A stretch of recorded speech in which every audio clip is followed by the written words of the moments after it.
Hello दोस्तों, नमस्कार। आप सभी का स्वागत है आपके अपने YouTube चैनल हॉरर शोकेस में। मेरा नाम निकेश है और मैं सिर्फ हॉरर कहानियाँ सुनाता हूँ। अगर आपके पास भी ऐसी डरावनी कहानियाँ हैं तो आप मुझे कमेंट करके बता सकते हैं या फिर फेसबुक, इंस्टा, व्हाट्सएप, टेलीग्राम पे भी बता सकते हैं। तो चलिए शुरू करते हैं आज की हॉरर स्टोरी को एक छोटे से इंट्रो के साथ।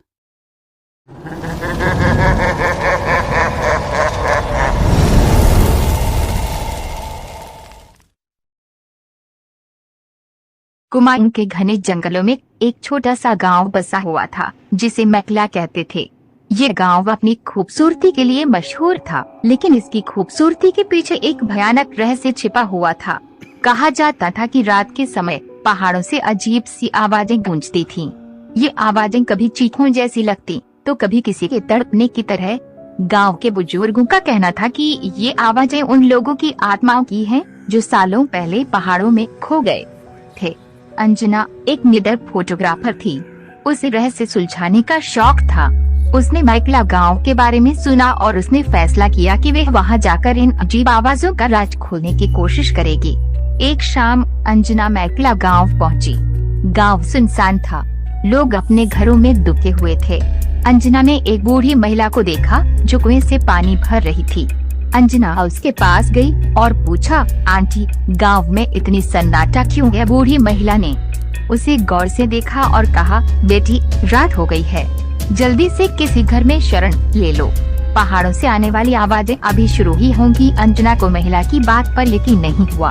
वह एक होटल में ठहरी और अपना कैमरा तैयार किया। रात होते ही अजीब सी आवाजें शुरू होगी। ये आवाजें इतनी भयानक थीं कि अंजना के रोंगटे खड़े हो गए।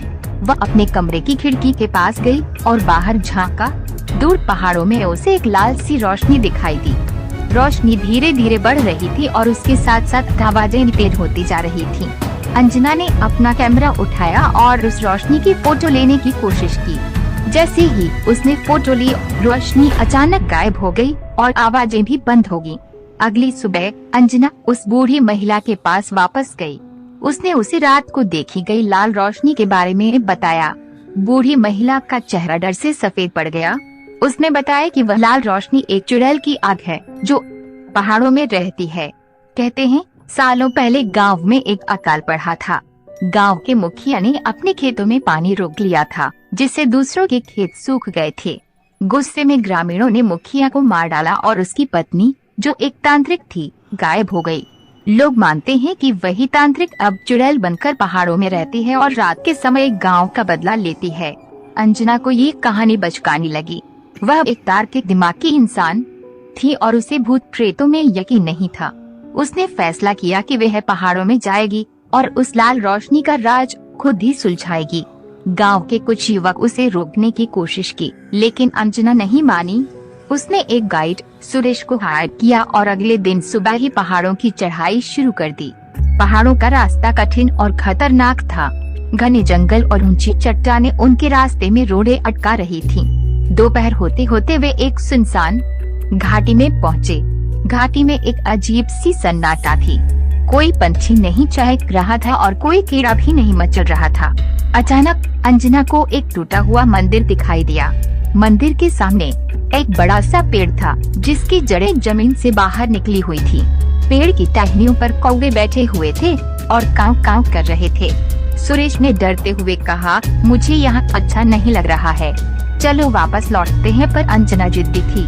वह मंदिर के पास गई और उसकी टूटी हुई मूर्तियों को देखने लगी। अचानक उसे मंदिर की दीवार पर एक अजीब सी आकृति दिखाई दी। ये आकृति एक डरावनी चुड़ैल की थी जिसके हाथों में खंजर और पैरों में घुंघरू थे। आकृति के नीचे कुछ शब्द लिखे हुए थे जिन्हें अंजना पढ़ नहीं सकी। उसी समय जमीन जोर से हिलने लगी और एक तेज हवा चलने लगी। पेड़ की टहनियां हिलने लगी और कौवे जोर जोर से कांव कांव करने लगे। अंजना डर के मारे जमीन पर गिर गई। उसने सुरेश को देखा जो दूर खड़ा कांप रहा था। अचानक हवा थम गई और सन्नाटा छा गया। अंजना ने धीरे धीरे उठकर देखा कि पेड़ की टहनियों पर बैठे कौवे गायब हो चुके थे। मंदिर के आसपास का अजीब सा माहौल भी खत्म हो गया था। हालांकि डर का साया उनके ऊपर बना हुआ था। सुरेश ने कांपते हुए आवाज में कहा, मुझे लगता है ये चुड़ैल की चेतावनी थी, हमें यहाँ से चले जाना चाहिए। अंजना थोड़ी देर सोचती रही। वह जानती थी कि सुरेश सही कह रहा है, लेकिन उसे हार मानने का भी मन नहीं था। आखिरकार उसने फैसला किया कि वो उस आकृति के नीचे लिखे शब्दों को समझने की कोशिश करेगी। शायद ये शब्द उस लाल रोशनी और चुड़ैल के रहस्य को सुलझाने में उसकी मदद कर सके। उसने सुरेश को वापस गांव भेज दिया और खुद मंदिर में रुकने का फैसला किया। रात होते ही उसे फिर से दूर से अजीब सी आवाजें सुनाई दी। आवाजें धीरे धीरे पास आ रही थीं। अंजना डर के मारे मंदिर के एक कोने में छिप गई। उसने दीवार पर बनी डरावनी आकृति को फिर से देखा और उसके नीचे लिखे अजीब से शब्दों को याद करने की कोशिश की। कुछ देर बाद मंदिर के बाहर तेज रोशनी चमकी। अंजना ने झांक कर देखा कि एक लाल सी आग पहाड़ों से निकलकर मंदिर की तरफ बढ़ रही है। आग के पास ही एक भयानक सी औरत खड़ी थी। उसके बाल बिखरे हुए थे, आंखें लाल थीं और हाथों में खंजर चमक रहा था। यही वो चुड़ैल थी जिसकी आकृति मंदिर की दीवार पर बनी हुई थी। चुड़ैल मंदिर के अंदर दाखिल हुई और अंजना को खोजने लगी। अंजना सांसें रोके छिपी हुई थी। उसे लगा कि अब उसकी मौत निश्चित है, लेकिन अचानक चुड़ैल की नजर दीवार पर बनी आकृति पर पड़ी। वो आकृति को गौर से देखने लगी और उसके चेहरे पर एक अजीब सा भाव आ गया।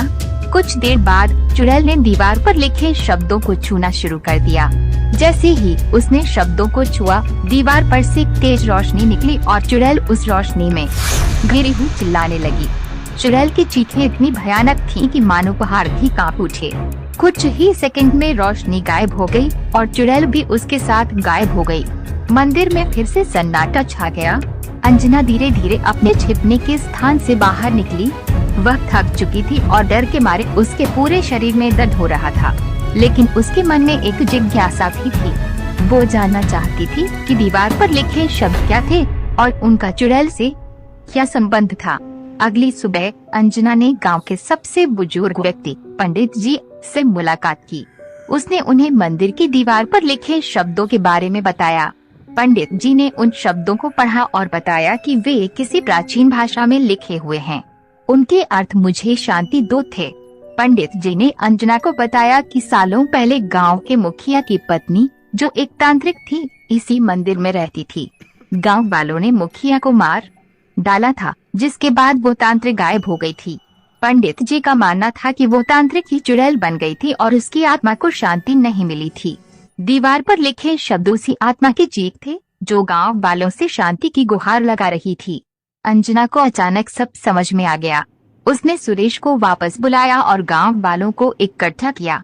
उसने उन्हें मंदिर में हुई घटना और पंडित जी की बातों के बारे में बताया। गांव वाले हैरान रह गए। उन्हें इस बात का कोई अंदाजा नहीं था कि उनकी पीढ़ियों पुरानी गलती का बोझ एक आत्मा पर इतना भारी पड़ा हुआ है। अंजना ने सुझाव दिया कि वे मुखिया की आत्मा को शांति दिलाने के लिए मंदिर में शांति पाठ का आयोजन करें। गांव वाले सहमत हो गए। कुछ दिनों बाद मंदिर में शांति पाठ का आयोजन किया गया। पंडित जी ने मंत्रों का जाप किया और हवन किया। गांव वालों ने भी मुखिया की आत्मा की शांति के लिए प्रार्थना की। शांति पाठ के बाद एक अजीब सी शांति गांव और पहाड़ों पर छा गई, मानो किसी बोझ से मुक्त होकर वातावरण हल्का हो गया हो। उस रात के बाद गांव में फिर कभी अजीब सी आवाजें नहीं आईं। पहाड़ों से भी लाल रोशनी निकलना बंद हो गया। कुछ दिनों बाद अंजना को शहर वापस लौटना पड़ा। गांव वालों ने उसका विदाई समारोह मनाया और उसे गांव की बेटी कहा। अंजना एक सफल फोटोग्राफर थी, लेकिन उसे असली खुशी मेखला गांव के रहस्य को सुलझाने और गांव वालों को शांति दिलाने में मिली थी। वह वापस शहर तो जा रही थी, लेकिन उसका एक हिस्सा हमेशा के लिए मेखला गांव और